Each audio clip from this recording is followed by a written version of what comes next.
ምታሃታማው ምንጣፍ በመባል የሚታወቀው በጣም የሚገርመው ደግሞ ኃይል ያለው በራሪ ምንጣፍ በወርቅ ማግ የተታታ የተሸመለ ነው ይሏል። በጣም ትልቅ ነው።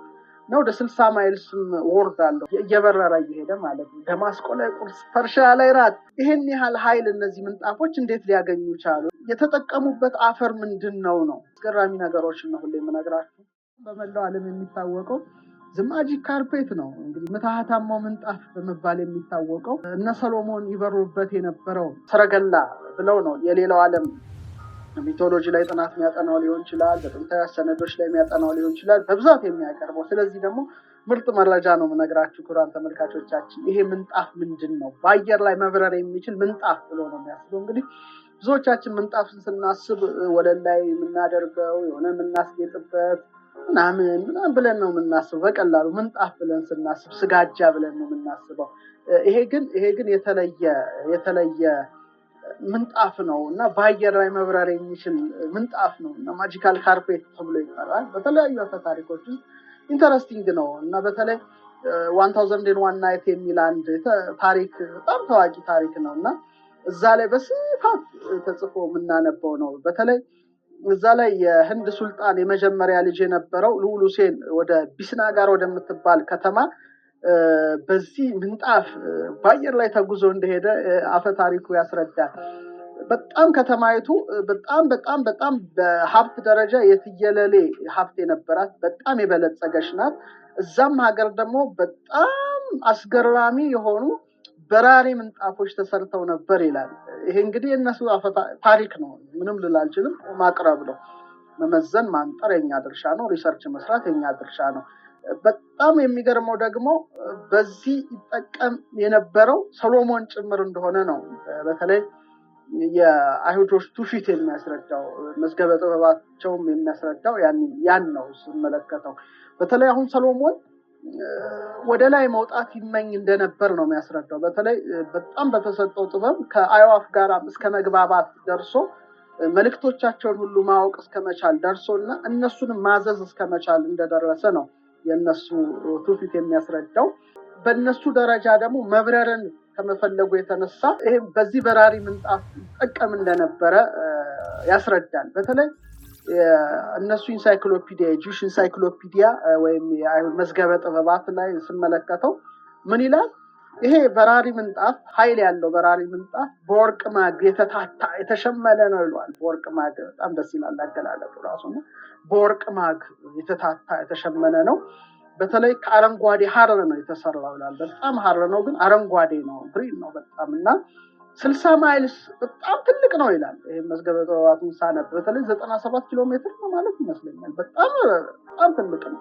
ወደ 60 ማይልስም ወርድ አለው ወደ 97 ኪሎ ሜትር። በጣም ሰፊ ነው ሰማይን ሲሸፍን እና ሰሎሞን ይላል በዚህ ምንጣፍ ላይ ሲቀመጥ በነፋስ ከፍ ይላል እና በፍጥነት በአየር ላይ በዚህ ሰረገላ እንግዲህ ምንጣፍ እንዴት ብለው እንደገለጡት ይከብዳል። ምናልባት ለምንድን ነው ይሄን አይነት ኃይል ሊኖረው የቻለው የሚለውን በኋላ ላይ ትንሽ ልነግራችሁ ፈልጋለሁ እና በፍጥነት በአየር ላይ ጉዞ ይጀምራል ይላል። መዝገበ ጥበባታቸውን እንድታነቡት ደስ ይለኛልና በዚህም እየበረረ በደማስቆ ላይ ቁርሱን ይበላል፣ በመካከለኛው ፐርሻ ደግሞ ራቱን ይበላ ነበር ይላል። በቃ እየበረረ እየሄደ ማለት ነው። ደማስቆ ላይ ቁርስ፣ ፐርሻ ላይ ራት።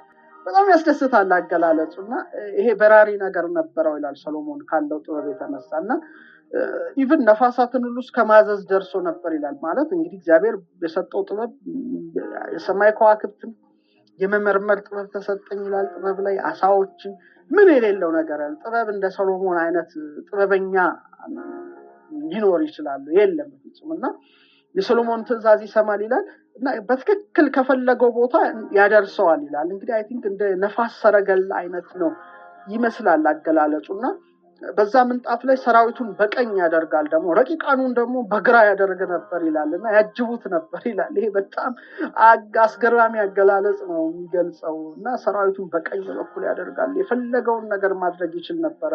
ቁርሱን በደማስቆ ራቱን በፐርሻ ይበላበት ነበር ይላልና ወፎችን ደግሞ አዞ ክንፎቻቸውን እንደ ጥላ ጋርደው የተሳፈሩትን ሁሉ ይጋርዱ ነበር ይላል። ፀሐይ ሙቀት እንዳያገኛቸው በዚህ ደረጃ አዕዋፍን አዞ ነበር ይላልና እንደውም ምን ይላል?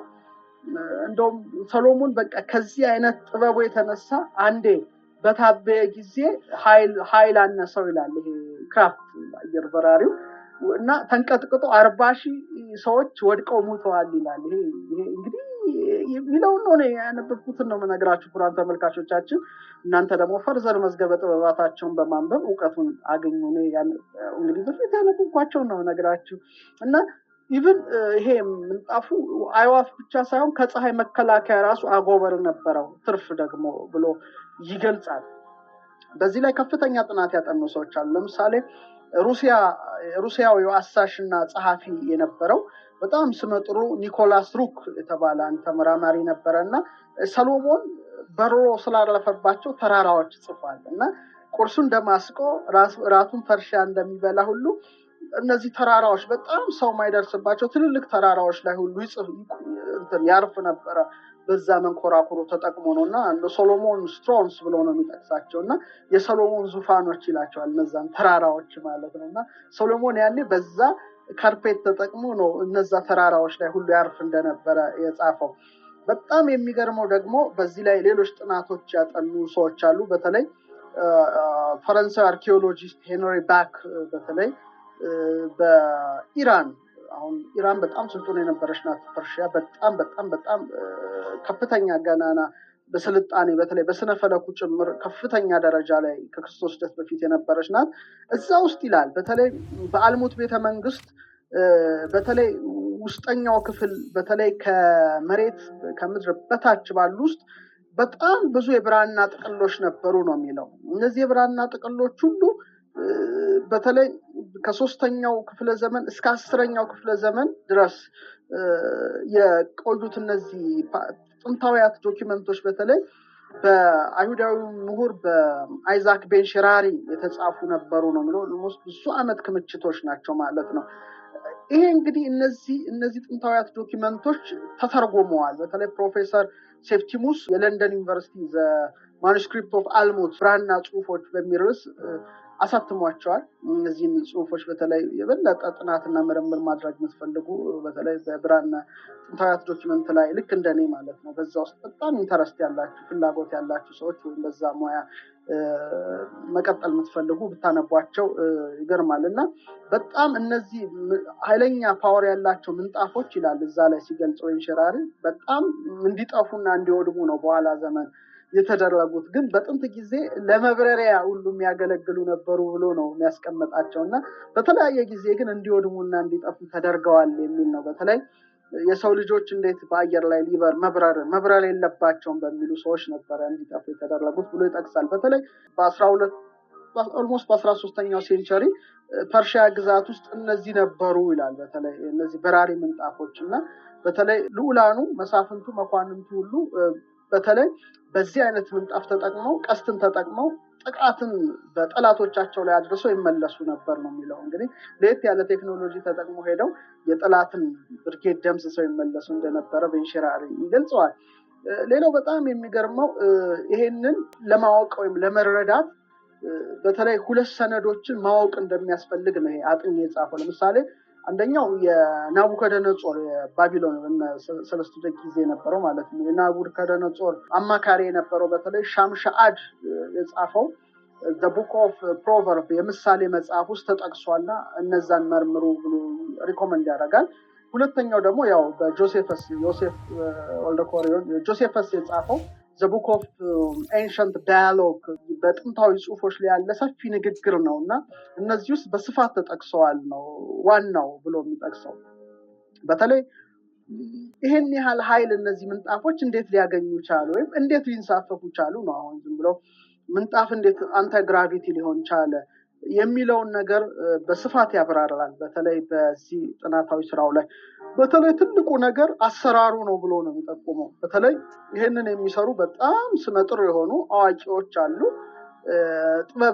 ጥበብ ያላቸው ሰራተኞች ናቸው። በተለይ በእጅ ሙያ እደ ጥበብ ውስጥ ያሉ ሰዎች እደ ጥበብ ነው የሚባለው። በዚህ ውስጥ ያሉ ሰዎች ሲሆኑ በተለይ ቀለም የሚሰሩበት ይሄን ምንጣፍ የሚያቀልሙበት ጥበብ ረቀቅ ያለ ሲሆን ሰው ከማይደርስበት የተራራ ውስጥ ነው ይሄንን አፈርና ሸክላ አምጥተው ይሄንን ምንጣፉን የሚሰሩበትን ክር ያቀልሙት ነበር ይላል እና ያን በደንብ አድርገው እየታቱ እየሸመኑ ያዘጋጁት ነበር ይላል። ይሄ በጣም ሊሰመርበት ይገባል ነው የሚለው። ምክንያቱም የተጠቀሙበት አፈር ምንድነው ነው እዚህ ላይ ጥናቱ። ይህ ምንጣፉን ለመስራት እነዚህ አፈሮች ማለት አንታይ ግራቪቲ ስበትን ኃይል መቋቋም የሚችሉ መሆን አለባቸው ብሎ ይጽፋል። በዚህ ላይ ሰፊ ጥናት ነው ያደረገው። በተለይ እነዚህ ማቅለሚያዎች አፈር ከመሬት ከተወሰኑ ሴንቲሜትር ጀምሮ እጅግ ከፍተኛ እስከሆነ ሜትር ድረስ በደንብ አድርገው ምንጣፉን እንዲያማክሉ ተደርገው በአግባቡ እንዲሸመኑና በዛ ማቅለሚያ ቀለም እንዲቀልሙ ይደረግ ነበር ይላል እና እነዚህ በጣም ከፍተኛ ኃይል ነበራቸው ነው የሚለው። በተለይ አፈሩ ራሱ ቀለሙ የሚቀመምበት ቀለም ራሱ የሚነከረው ቀለም ራሱ ሞር ፓወር ያለው ነው ብሎ ከቀለም አንጻር ራሱ ይገልጠዋል። በተለይ ደግሞ ብዙ ሰው እዛ ምንጣፍ ላይ ከተጫነ ከፍታውና ምንጣፉ ከፍታውና ፍጥነቱ በጣም በእጅጉ ይቀንሳል ይላል። በጣም የሚገርም ነገር ነው። በተለይ ሌላይንስ የመሰማሪያ መሄጃ መስመሮች በመባል የሚጠሩትን እነዚህ መስመሮች በመረዳት ወይም በመጠቀም ይህን ቴክኖሎጂ በይበልጥ ለማጤን ሳይንሳዊ ጥረት ላይ ይገኛል የሚል እሳቤ ነው እዛ ላይ የተጻፈው። ስለዚህ በእውነት እነዚህ ነገሮች አስገራሚ ነገሮች ናቸው። ይሄን ግን በዛን ጊዜ የነበሩ ሰዎች ይላል እንደ መጥፎ ነገር በማየት እንዲጠፉ ያደርጉ ነበረ የሚል ነው እሳቤ ያንሸራሸረው እና ምን ይላል ነው ቤንሸራሪ በፕቶሎሚ ቀዳማዊ የተሰራው ታላቁ እስክንድርን ቤተ መጻሕፍት ይተርካል እና ያው እስክንድር መጽሐፍ ሁላችንም ብዙዎች እኔም አለኝ።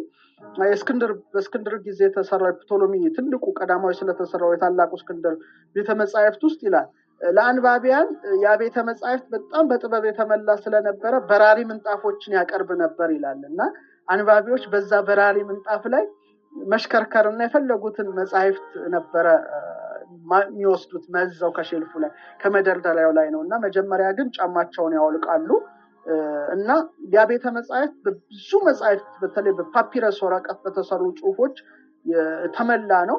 ስለዚህ ሰፊ ነው፣ ትልቅ ነው መደርደሪያው። ስለዚህ እዛም መደርደሪያ ላይ በመሰላል ራሱ ያወጡም ነበር ነው የሚለው። እንደሱ ጥናትና ምርምር ነው ማቀርብላችሁና እዚህ ወደ ላይ አንታይ ግራቪቲ ያላቸው ይሄ ምንጣፍ ረቀቅ ያለው ላይ ይቆማሉ፣ በፈለጉበት ደረጃ ይሄዱ ነበር ይላልና ይሄ የእስክንድር ቤተ መጻሕፍት ተብሎ የሚጠቀሰው ወደ 40,700 ክፍሎች ባሉት ፒራሚዳዊ ቅርጽ የተሰራ ነው ይላል። በጣም ጣሪያው ከፍተኛ ርዝመት ያለው በመሆኑ እንግዲህ አየር ላይ እየተንሳፈፉ ነው የሚያነቡት የነበረው ነው የሚለው። እንግዲህ ያገላለጹ በጣም ይገርማል። እና ይሄ ቤተ መጻሕፍት ያው በአውሬሊያን ዘመን ነው እንግዲህ በሮማዊ ንጉስ በአውሬሊየስ በዛን ዘመን በተከሰተ ጦርነት በቃ ተጎዳ።